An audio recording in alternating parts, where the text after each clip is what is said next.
Shedding light on a terrifying statistic, the number of children and teenagers visiting ERs in the U.S. for suicidal thoughts and suicide, those attempts are on the rise. A new analysis shows the numbers doubled between 2007 and 2015, going from 580,000 a year to 1.12 million.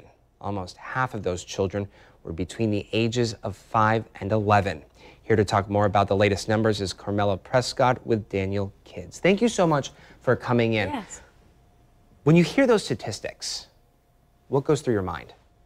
Well, it's something I've been noticing at Daniel Kids for a few years now, that suicides have been on the rise, but also the children are getting younger, the age that we've been seeing as younger. It used to be earlier in the field it was mostly teenagers, but now it's children as young as 5. Why is that? Social norms?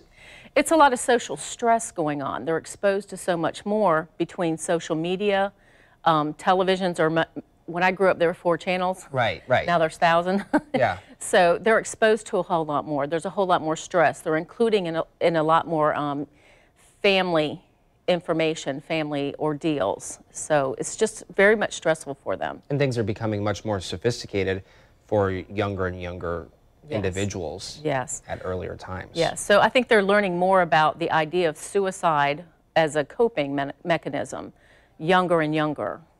To prevent these statistics, what should parents do? What should we do as a society? Well, we need to talk about it. We need to talk about it, not just show it on television. You need to have that conversation. It is important. Sometimes people are afraid to talk about it because they think if they talk about it, they're going to plant the idea in someone's mind, and you're not. Actually, talking about it helps relieve the situation and lets that person know that you feel okay about even discussing the topic, that it's not scary to you. And when is it appropriate to have that conversation? How do you initiate that conversation too when you do? Well, with children, it's important for parents to even say, hey, have you ever heard about suicide? Or even about people purposely hurting themselves, just to start the conversation. And you'll be surprised what kids will tell you.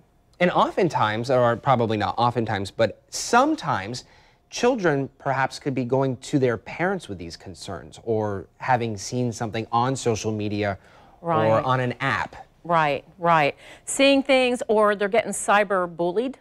That's a new thing. Yeah. That's a new thing for our generation, is cyberbullying. So they're even having people say, you should kill yourself. Yeah, I know we did a story in recent months about that app that was around doing just that. Right. So it's important to talk about it.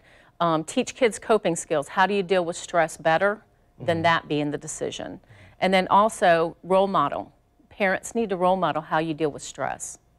And even do stuff like I used to always do with our kids is say, oh, I had a stressful day. Let's go for a walk. I need to burn off this energy. Exemplify what to do when you're in those situations. Right, and I'm even talking through what I'm doing, where I'm saying, you know what, I need to burn some energy off because it's been such an anxious day. Or, you know, I need to be quiet right now. Let's just sit down and listen to the birds. Right. Just take the time to teach them how to do that. Being that example, starting that conversation, extending yourself. Those are just some great tips for people really wanting to dive more into this or really needing these resources. Where can they go? Well, there is a suicide hotline that you can go to that if you need more information. Which is 24/7. Yes. 365. 24/7. Yes. And even for kids, there's apps that they can go to for information as well. Yeah. But locally, of course, Daniel Kids and other agencies you can call if you need professional help as well and get support. And this is nothing at all to be ashamed of. No, not at all. It's just a way of trying to cope with something that you find is horrible, and there's no shame in asking for help and getting support. No shame whatsoever. Carmella, thank you so much for coming in on this Sunday morning. Thank you for having me. Thank you.